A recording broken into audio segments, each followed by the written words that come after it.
So yeah, I was diagnosed the 19th of July 2022 at the time with stage 2 tonsil cancer. Surreal. It was just such a surreal moment, I suppose. In a weird way, you feel guilty. So I instantly felt guilty that Claire was going to have to go through it. My parents and my rest of my family have to go through it. Claire's family, who, you know, our family to me, they would have to go through it. You've got so much, suddenly you've got so much support around you. Like, it's the amount of people that's suddenly there for you. But it's also you feel really alone. And it was actually not until I think the next day when I spoke to my boss at work, and I remember telling him, and I was just saying that I've got all these scans coming up, but I was trying to explain how I was going to help with work as well. And I remember him just saying to me, like, look, can I just stop here? Stop talking about everyone else and just worry about you. Like, this, you need to just forget everyone else at the minute and just worry about you. And that was the first time that I got upset. My oncologist, he was the one who said, look, I'm based, because you're going through Bupa, I work out of GenesisCare. Their support was really good. I can remember the first time I met them, I went over and spoke to them, and they were just so informative of, like, this is exactly what happens. Each time you come in here, 30 sessions of radiotherapy. So it was Monday to Friday for 6 weeks. I was told it was going to feel like my body had been hit by a bus.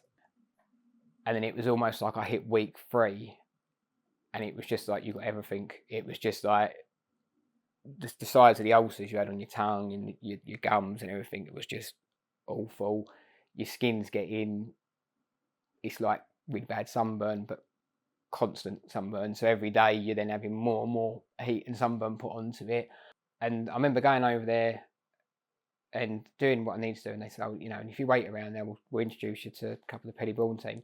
And the first lady I met, Sam, she was the one who done the relaxation with me. And I went into her room, and I think I was in there for like an hour and a half, just chatting to her. And she, you know, and she just went through, this is Penny Brohn, this is what we do, this is what we can offer you while you're here. This is the website, this is what's on, you know, she went through the website with me, this is what you've got access to now. Like, I knew if I was struggling, even if I wasn't going to see her that day, I knew if I was over there, I could say, oh, we're Sam around, I can have a chat with her quickly. She was great for things like that. And I used to just look forward to the relaxation with her, just to slow everything down and just unwind for 10-15 minutes. I remember her telling me about, there was like an online seminar about eating well with cancer. I joined that, and the Q&A, people just throwing out things that you didn't. And I was like, oh, okay, that's a really good idea as well. What's good for you to eat? What I should be avoiding at the moment? I think there's this thing that men can't just sit down and say to each other, like, I'm vulnerable here, I'm scared, I'm worried to do this. Any guys out there at the minute that have been diagnosed are just putting on a brave face of, don't worry about me, I'll be all right. But are actually in their head thinking, you know, this is scary, I don't know where this is going. Just put the pride aside and just reach out to someone.